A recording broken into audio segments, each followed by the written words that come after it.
11 talks in 1 month in France, and I was in schools, in churches.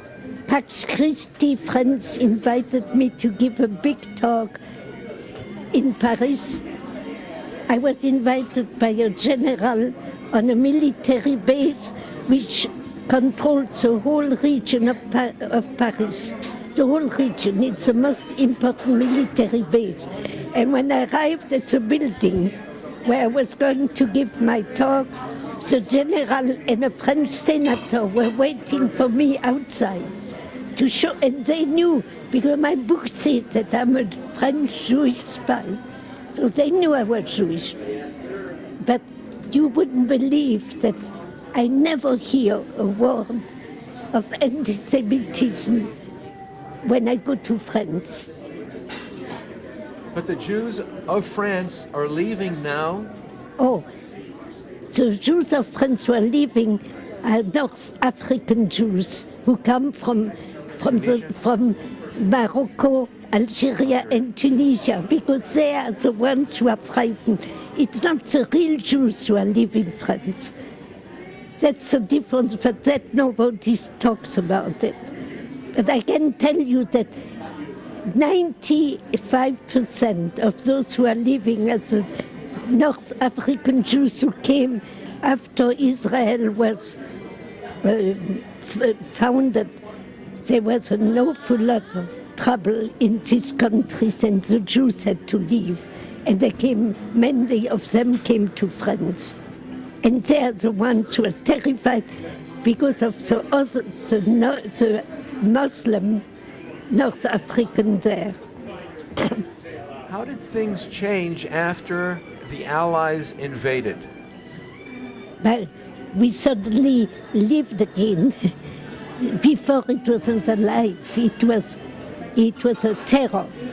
We were terrorized, even with false papers. You never knew what would happen the 5 next minutes, because if friends were arrested and they knew your address, you didn't know under torture if they wouldn't talk. So you had to move constantly. Every time somebody you knew was arrested, you had to move. If you had been discovered, what would have happened to you? I would have been gassed and go up in smoke. Yeah. What else? But we didn't know that. We had no idea what was going on. One of my sisters was deported. She was 21 years old. She was arrested for resistance acts in Poitiers, and she was later deported. And we didn't know where. But years later, we found out she was deported to Auschwitz. She never came back. Did many people get the hint that they should leave France before Germany invaded? Oh, very few, because it was extremely difficult. I have cousins who left for America, and I have uncles who left for Cuba. But very few could. You had to be near a port to be able to leave. There were no planes yet.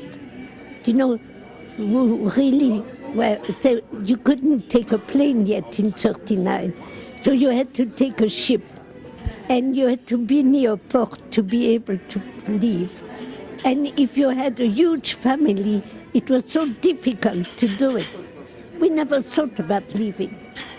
What is your age now? What? What is your age now? 94. What is it like to get together with all these other World War II veterans as a French? It's very moving. It's extremely moving.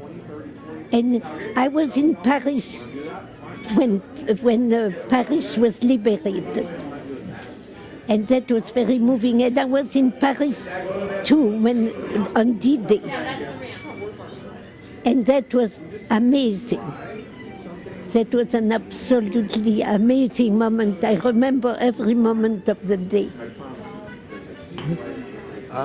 We heard on the radio that there had been a landing.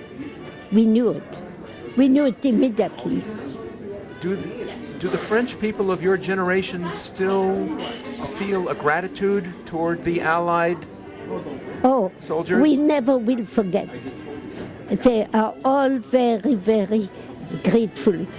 You know that today the French government paid for 1 million petals of roses to be thrown on the Statue of Liberty in New York. We saw it on television this morning, and that was very moving for me. We will never forget that. And when you meet some of these soldiers here, like this fellow here, But he was in the Navy, in the Pacific. when you meet the fellows who did invade on D-Day, Yeah. or the fellows who came to fight on behalf of the French, what's it like for each of you? You know, people in the army don't talk much. We don't say much. We just look at each other and smile. Why? Because people in the army don't talk much. I didn't talk for until 1996. I never talked about it. And then what changed? Oh, because I read in the newspaper, in the LA Times, that an ad from the Shoah, from Spielberg Shoah, that people who had fought against the Germans should come forward. So that I thought was the right venue. And I went and I called them and volunteered to speak. And then the Shoah, the Museum of Tolerance in Washington, D.C. had the same type of ad a few months later. So I called them too, and I witnessed for them too. So but for the Shoah, that's the first time I ever told my story. Even my husband knew only certain little details, but I never sat down and told him the story. How about the modern generation, the younger generations? How aware are they of the crusade to defeat the Axis powers? When I give talks in schools, they are extremely interested. Here and in France or in Germany. I give talks in schools and they are very interested. How concerned are you about the Holocaust deniers? People who try to rewrite the history. But you will, for every event in life, you will always have people who will change the story, because that's human. They change it to their agenda. What else do you expect? So you have to fight against it, there is no doubt.